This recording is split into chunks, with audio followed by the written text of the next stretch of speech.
we're not just blaming everything on hormones being out of balance, but to me, that's a sign that there's something else that we need to dig into. So if you're not feeling some of the things I just described every day, or you're having really painful periods, or you're having breakthrough bleeding, or it's lasting a really long time, or they're super heavy, or you're having ovarian cysts, or anything like that, those are all signs to me that we can do better, that your body can do better. It's asking, those are signs your body's asking for help.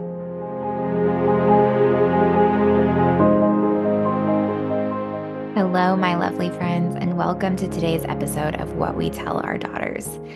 Today, we're going to be talking all about women's hormones. So we're going to talk about estrogen, progesterone, but more kind of globally, we're really going to be talking about what causes balanced hormones, what can cause imbalanced hormones, what it feels like when your hormones are out of balance, and why it's so important to have balanced hormones. And then also what we can do about it to help bring these all back into a happy place. So, I think when we talk about balanced hormones, we think, well, we want everything to be in the normal range. And really, we want everything to be in a happy range compared to the other hormones in your body. And this might be a little bit different for each person. So there's not a perfect number that we're always shooting for a lot of these. And this really ties into our theme for this show, which is what we tell our daughters, because in my opinion, education about having a female body is sorely lacking for our young women. It was lacking for me for sure. And I think that this is something that is so valuable to understand because your hormones dictate how you feel so much of the day of your life. I've worked with women in their 50s and 60s who finally started to really get their bodies into a good place at that point in their life.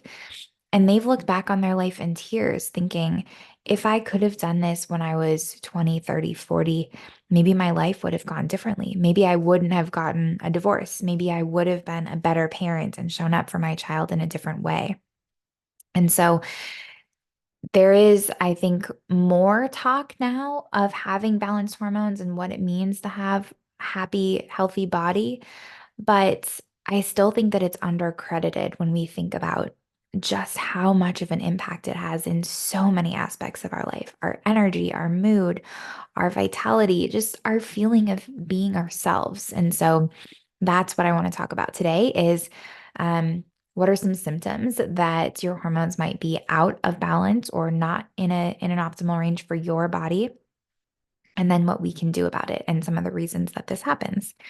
So, when we're talking about our hormones in a female body, oftentimes we're talking about estrogen, progesterone, testosterone, and DHEA. Those are kind of the big players.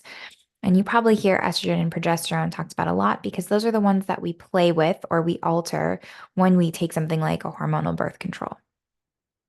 Those two are also very important to stay in balance in reference to each other, because there you may have heard of something called estrogen dominance. Well, what that really means is that the balance between your progesterone and your estrogen is off. There's too much estrogen compared to how much progesterone you have in your body, and we really want these to be playing nicely and in a balanced way with each other, which again is different for different people. Like I've had people do hormone testing and someone can be completely in the normal range for both of these, and even technically in a normal balanced range for their ratio of estrogen to progesterone, and still tell me that they don't feel good, that they're having symptoms of painful periods, bloating, et cetera, et cetera. And there's a lot of other things that can play into that. But I do always take the numbers with a grain of salt and really want to dig into what someone is experiencing.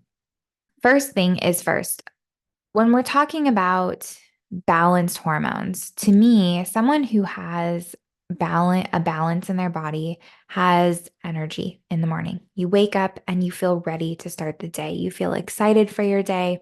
You don't need a cup of coffee to even have your brain start thinking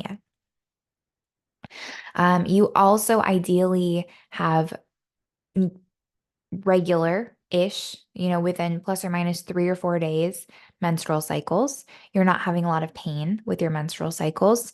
Ideally, you're maybe tracking your menstrual cycles so you know that you're ovulating. To me, that's a really important kind of vital sign for women that they're in a healthy, balanced place. Because think about it, if we're not ovulating, then there's something happening in our world, in our environment, in the things that we're doing in our daily life that's telling our body it's not safe to have a baby. And if it's not safe to have a baby, then it's probably not safe in general in your body. Something needs to shift, or we need to figure out what that is to bring everything back into balance. If you feel flat throughout your cycle, those are some of the signs that you might look out for when we're thinking about do you have balanced hormone cycles? And how do you feel every day? If do you feel like a happy, healthy person? Do you feel excited and ready to start your day? On a bigger level, this is actually important for a lot more than just our sex hormones. We know that when we have imbalanced sex hormones, oftentimes there's also an imbalance in our gut.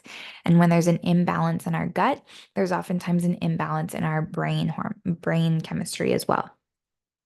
So all of these things play together, right? We're not just blaming everything on hormones being out of balance, but to me, that's a sign that there's something else that we need to dig into. So if you're not feeling some of the things I just described every day, or you're having really painful periods, or you're having breakthrough bleeding, or it's lasting a really long time, or they're super heavy, or you're having ovarian cysts, or anything like that, those are all signs to me that we can do better, that your body can do better.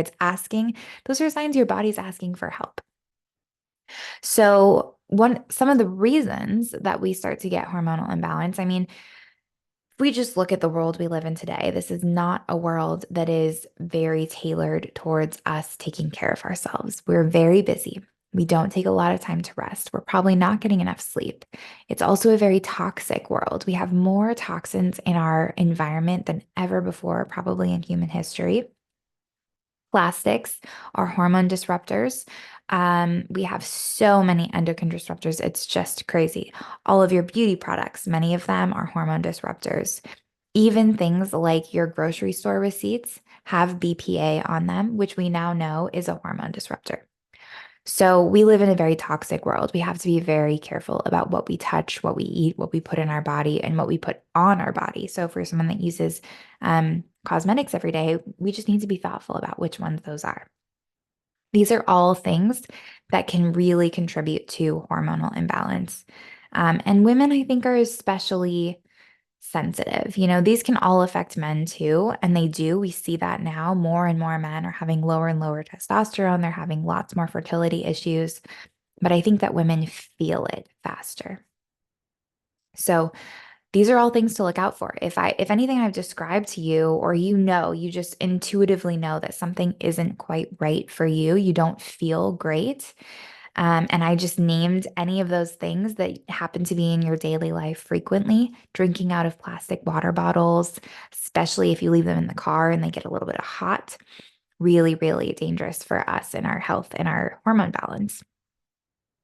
And these are also things that we don't really think about very much because they're just such a normal part of our life now, depending on where you live. If you live in the US, there are states upon states that don't have clean, healthy drinking water. So you have two choices. Either you drink tap water that has toxins in it and things that we know are not great for us, including some heavy metals, or you drink bottled water and you end up with plastics in your water that has hormone disruptors in it. So it's not just BPA either. There's a lot of other hormone disruptors within plastic. So even if you get a plastic water bottle that says it's BPA free, great. There's one of them that we've taken out, but there's a whole lot more. And so we have to be really thoughtful about what we're putting in our body. All that is to say that if anything that I've described to you just now sounds like things that are in your daily life, I've just given you a great place to start. Just start going down that list and thinking about, okay, what of these things am I doing? What am I eating? What am I putting on my body? There's a really great resource I love called Skin Deep, which the Environmental Working Group is an organization in the US that helps to do a lot of research on cleaning up the environment, but they also have a really amazing part of their website called Skin Deep, where they look at all of the toxins and chemicals and things that go into beauty products, and they give beauty products a rating. So you can actually look up your favorite cosmetics on this site and it will give it a score of how clean it is. You can also look up some of their favorites so you can see right there whether or not they're clean, or you can find new ones that way. Also, mind you that there are about 1,400 chemicals that go into beauty products in the US that are actually illegal in Europe. So there are a lot of other countries that are ahead of us. I think even Thailand has outlawed a lot of these chemicals that we still in the US allow to go into our beauty products. So we have to be really careful about what we put on our skin because our skin absorbs everything that gets on it. So these are some of the things that can be contributing to hormonal imbalance. The other thing that can be really big in, I think, this day and age is stress. So when we have lots of stress in our daily lives, if we're go, go, go, that creates extra cortisol in our body. And when we have excess cortisol, a couple of things happen. One, when we look at our hormone pathways, for those of you that are listening, I'm going to share my screen so that if you're watching on YouTube, you can see, but you can always go back and watch the recording if you like. So I absolutely love the Dutch test for testing hormones. This is from their website, and you can see the hormone pathways. So one of the things that happens when we have excess stress in the body, we can see that actually the building block for all of our hormones is cholesterol. Then we go to pregnenolone. Then pregnenolone goes to progesterone and 17-OH pregnenolone. And that from there is where we start to split into our different sex hormones. Well, when we get to this point, this branch, we can see that we go to our sex hormones all down here, all of these pathways, or we can go to cortisol. And so, if we have excess stress and we have a lot going on in our lives, our body's going to choose this cortisol pathway. And we only have so much 17-OH progesterone, so much of that building block. If most of it is going to cortisol, then we don't have as much for our sex hormones over here. And so that can play a big role in lowering the amount of progesterone available in our body.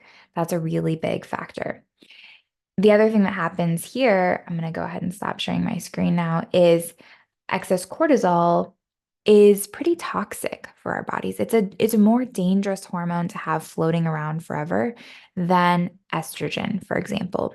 And so our body's going to preferentially detox cortisol and not detox as much estrogen because the liver can only do so much each day. And everything, most things, environmental toxins, et cetera, they all pass through the liver.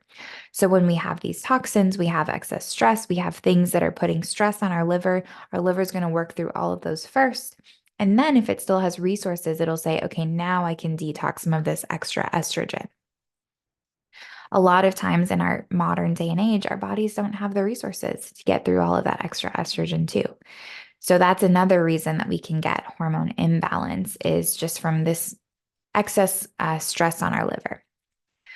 Another thing that puts extra stress on the liver is medications. So if you're someone who takes medications every day, or you have multiple medications, or you are maybe in some pain, and so you take like a Tylenol or an aspirin, all of those things not only affect your gut, but they can deplete your liver's ability to then detox some of the hormones later on. Because it's going to choose the medication first, which is, more dangerous to have continually floating around in our body.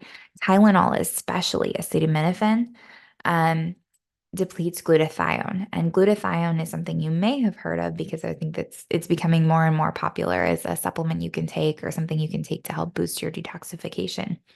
But it is really important for detoxing toxins in our environment, especially medications. And so people have died of acetaminophen overdose because it depletes your glutathione so much. So this is really important for us to know and understand when we're thinking about what it is that we put in our body and what true effects does it have, Sure, maybe it's helping me in this small moment. Do I really need it? Because it's also taking away my body's ability to do some of these other really important things. And in the long run, it's going to continue to kind of make you feel worse and worse, most likely. Now, there are a few other things that can really impact our body's ability to maintain a healthy, happy hormone balance. The next one is food. So, food for multiple reasons. One is we get all of our nutrients from food, and so many nutrients are necessary for us to do those daily detoxification processes, for us to make hormones, for us to have healthy gut function, for us to send messages throughout our body. Certain nutrients are really important. And so we get all of that through our food. Now, if we're eating a diet that's pretty devoid of nutrients, for example, a standard American diet is one we would consider as pretty empty, calorie rich, but nutrient empty, then your body's going to be lacking the tools it needs to create a healthy, balanced environment within you. There's another factor here, which is insulin. And if we're eating a diet that's really high in sugar, really high in carbohydrates, then there's a different mechanism that's impacting our hormone health, which is the continuous spiking of blood sugar. So when we have this continuous spiking of blood sugar, you can actually go listen to the podcast I just did last week on blood sugar and why we should care about it. But basically, insulin has the ability to directly impact our sex hormones.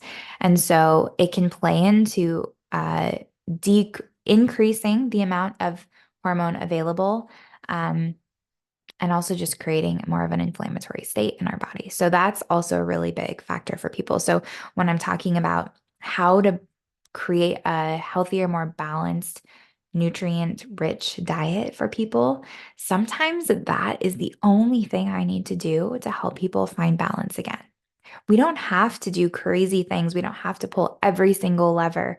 We can kind of target in on, okay, where are you at right now? Which one of these things is kind of the most off track for you? And let's just focus on that one thing and bringing that one piece into balance. And a lot of times everything else falls into place. So nutrition and what we eat is a really big lever we can pull that has a huge impact, one that we don't give enough credit, I think. The next is exercise. Exercise can go both ways. Over exercising can cause extra stress in our body. So we actually know that cortisol goes up when we're exercising. That's okay. That's natural. That's our body rising to the occasion, to this extra stress, yes, but it's a positive stress. It's a eustress, we would say. That's an okay thing. But when we over exercise for where the state that our body is currently in, what it's able to handle, we put extra stress on our system. And that in turn goes down basically the same pathway as if we just had extra mental, emotional stress in our life. That physical stress plays the same exact role. On the flip side, it can be very helpful. So, when we're talking about balancing hormones through nutrition, having healthy, regular exercise, regular movement, it doesn't have to be traditional exercise like I'm going to go run for 30 minutes. Just going for a short walk after you eat can really impact our blood sugar control. And when we're keeping a more balanced blood sugar, we keep more balanced insulin, we keep more balanced hormones in general. So these are small things that can make a really huge difference when we're thinking about the bigger picture. Those are some of the main reasons and the main things that I see affecting people's hormones. I think sleep is another big one, but that's kind of a whole thing in and of itself. I won't go into that one too much today. Now that we're here and now we understand, okay, here's what hormone imbalance might look like. Here are some of the things that can contribute. Now, what do we do about it?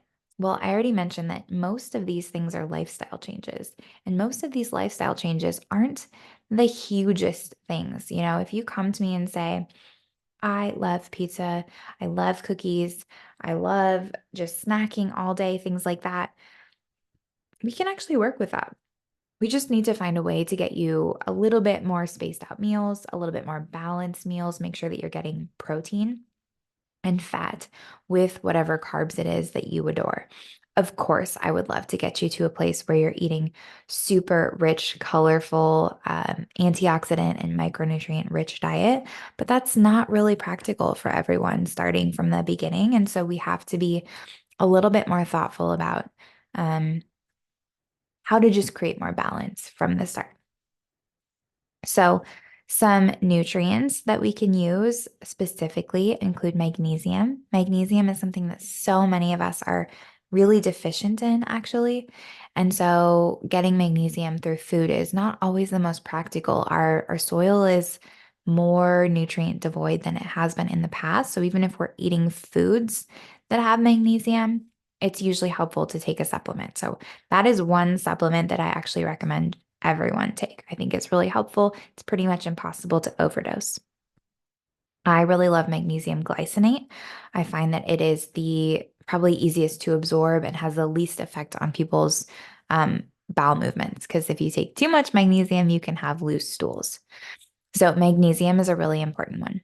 B vitamins for energy. So, uh, not only is it B vitamin really important for just energy maintenance, but it's really important cofactor for a lot of the chemical processes that happen in our body. And not, especially if you don't eat meat. But I think a lot of us aren't really getting enough B vitamins either. We do have to be a little bit careful with this one, though, because if you have a certain genetic pathway, you may not be able to utilize B vitamins as well, and they can actually become more harmful to your body than helpful. So we have to dig into this a bit more before we just prescribe everyone B vitamins, or we have to be more thoughtful about the type of B vitamin that we're taking. The other thing that I really encourage everyone to add in is plenty of fiber. So fiber is, in vegetables, it is in some carbohydrates. It's really important to help move things through our digestive tract. One of the ways that we detox our hormones is through the digestive tract. So if you actually do the liver detoxification just fine, and we dump all of that back into the body, into the digestive tract to be excreted, but you're not having regular bowel movements, you can reabsorb all of those toxins or all of those hormones, and that can cause imbalanced hormone as well. So there's multiple points along the path where things can go not quite right and start to cause and contribute to this imbalance in our body. So having regular bowel movements is really important, and having enough fiber in our diet daily, ideally 30 grams a day minimum, is going to be super important for maintaining just a healthy gut and healthy hormones. Next, vitamin D. So, vitamin D is a vitamin, but it's also much more like a hormone. It plays a huge role in so many aspects of our body, in our energy balance, in the creation of hormones, etc. And again, most of us are not getting the vitamin D that we used to because we are sitting inside most of the day, right? We're not outside. We're not exercising outside all day, walking, getting sunlight on our skin, on our eyeballs first thing in the morning. And so having vitamin D is also super important. Now, again, with vitamin D, supplementation is just such a deep rabbit hole you can go down, because as we learn and understand more, now we know that vitamin D should be taken ideally with vitamin K2 in order, or K1, K2 in order for optimal absorption and actual your body's ability to use it. And so we have to also be thoughtful about the type of vitamin D we're taking, how much of it, etc. But I will tell you, I take vitamin D almost daily, and my vitamin D levels are still not where I want them to be.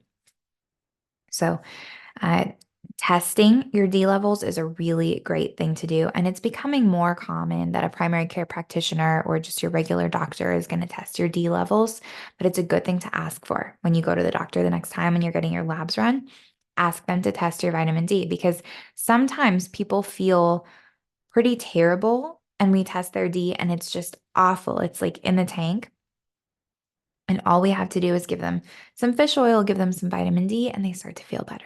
It can be that simple sometimes. So there's two things that I want you to take away here. One is that there are a lot of things that contribute to hormone imbalance. But again, our bodies are very resilient. If we give them an inch, they're going to run a mile. So sometimes it's just these small levers that we need to pull, these little things that can actually make a really huge difference for how we feel and how our body is able to balance those hormones. It's very adaptable. And I think we're currently evolving. I really do. I think that we're evolving to adapt to this new environment that we live in, which is more time indoors, more time in front of a screen, in front of artificial light, less movement. I do think that we are slowly just, our body's going to figure out how to help us, but we also have to help it. I hope that makes sense. Um, Now there's two more things that are more, in my opinion, kind of like nice self-care things that can also really help boost your body when we're thinking about having balanced hormones or helping it get better, more on the track. One is castor oil packs. So there's more and more research now around castor oil packs and their ability to help with detoxification in the body, with moving lymph.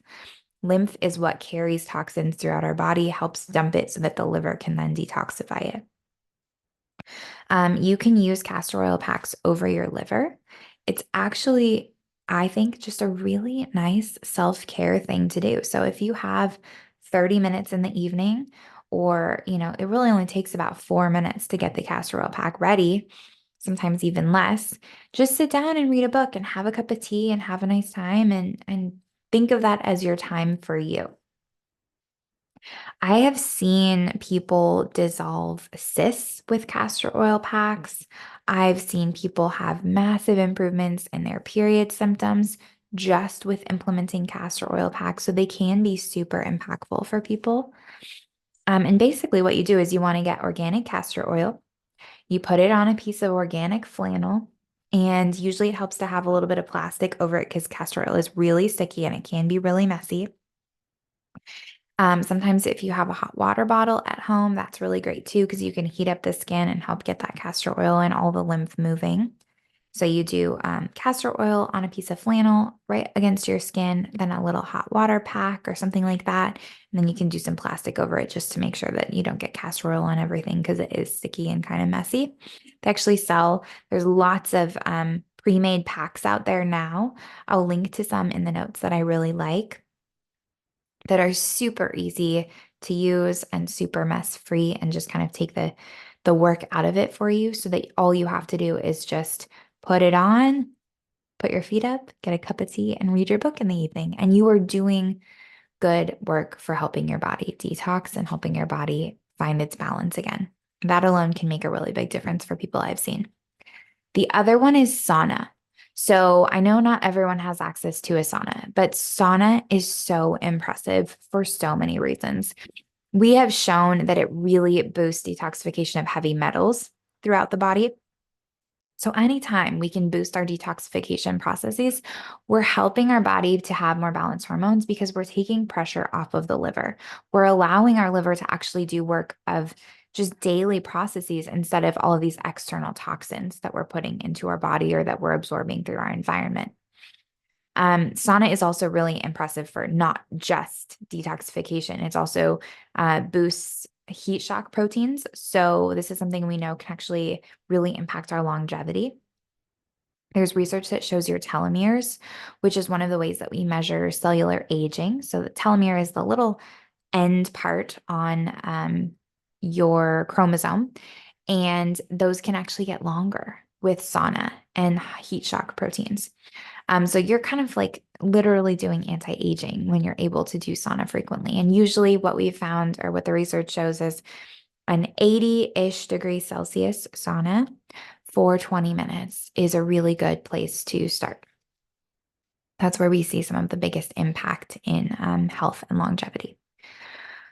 If you're not able to sauna, then just getting to a place where you're able to sweat, because we do a lot of detoxification through sweat. So if that's going for a short run, if that's doing a little bit of cardio, remember, we don't want to overdo it, but even just like once or twice a week of something that's going to get your heart rate up enough that you start sweating is going to really help with that detoxification, just overall health and longevity.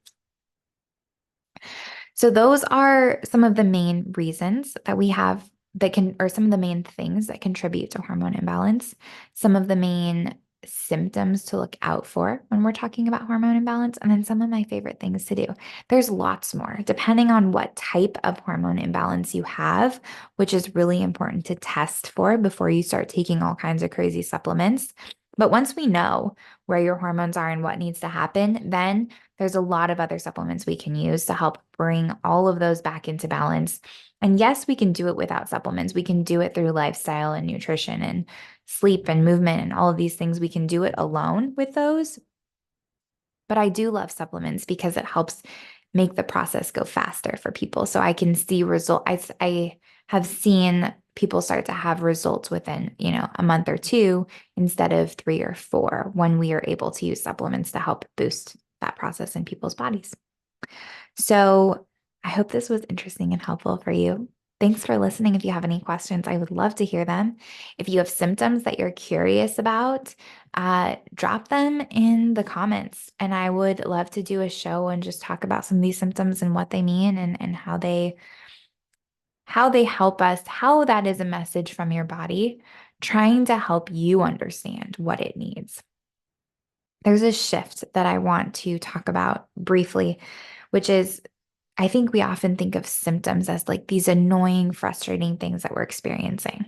Well, I think it's most helpful, and I really encourage the women I work with to shift the way they think about those symptoms from some annoyance to a message. Every time we experience something uncomfortable or frustrating or annoying, that is our body saying, hey, listen, this isn't right. Something isn't right. I'm trying to help you become aware that something needs to change. And so that's why I think symptoms are really there for us. They're not working against us. I know it can feel like it, but really rethinking those is super helpful. So I hope you enjoyed this show, and I will see you in the next one.